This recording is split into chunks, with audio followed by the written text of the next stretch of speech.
Stop scrolling for a second, because this might explain why you think the way you do. If you grew up in the 1970s, you survived a childhood that would honestly get parents questioned today. No phones, no GPS, no share location. You left the house on a bicycle, disappeared for hours, and came back when the streetlights turned on. And here's the crazy part. Nobody panicked. Now ask yourself this. Did that freedom make people stronger, or did we lose something along the way? Stay with me, because the answer is not what most people expect. People who grew up in the 70s carry a psychology that feels almost impossible to explain to anyone born after the 2000s. And before you think this is a back-in-my-day rant, wait. This isn't about nostalgia. It's about how the brain adapts to the world it grows up in. Back then, childhood had silence, real silence, no constant buzzing, no endless notifications. If you were bored, you stared at the wall, rode your bike, or figured something out. And that boredom secretly trained the mind.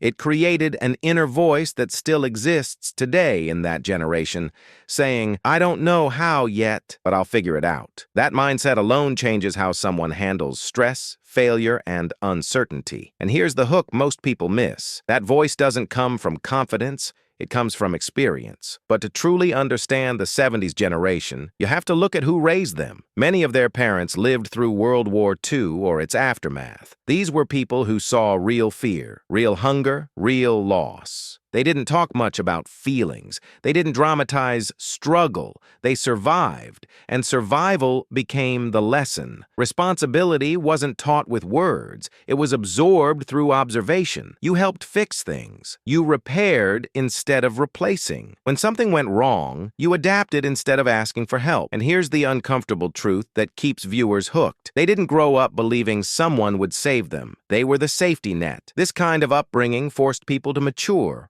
early, not emotionally cold, just mentally grounded.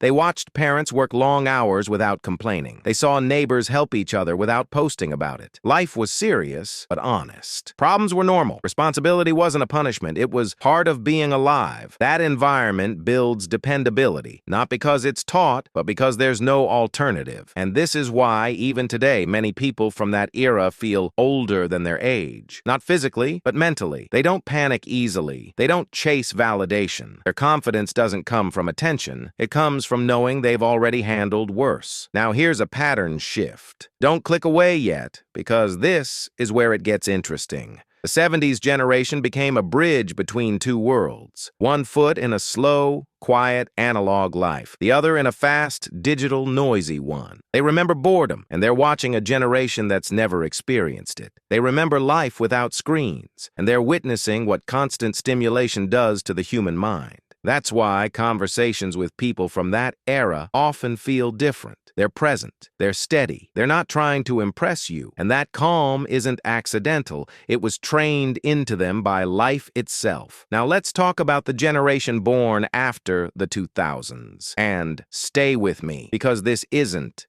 an attack. This generation grew up with screens before they fully understood the world. Their brains have been running at full speed since childhood. Notifications, videos, trends, opinions, comparisons, every single day. And yes, they're smart, creative, emotionally open, but they're also mentally exhausted in a way older generations never had to deal with. Even when they're resting, they're scrolling. And scrolling is not rest. Social media gives connection, but it also quietly whispers, "You're behind," even when you're doing fine. And here's the hook that matters.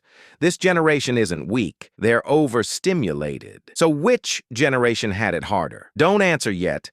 This is the part that keeps people watching till the end. The truth is uncomfortable. The 70s generation had harder lives. The post-2000s generation has harder minds. One was tested by survival. The other is tested by overload. Different battles, different scars. And strength doesn't come from being taught.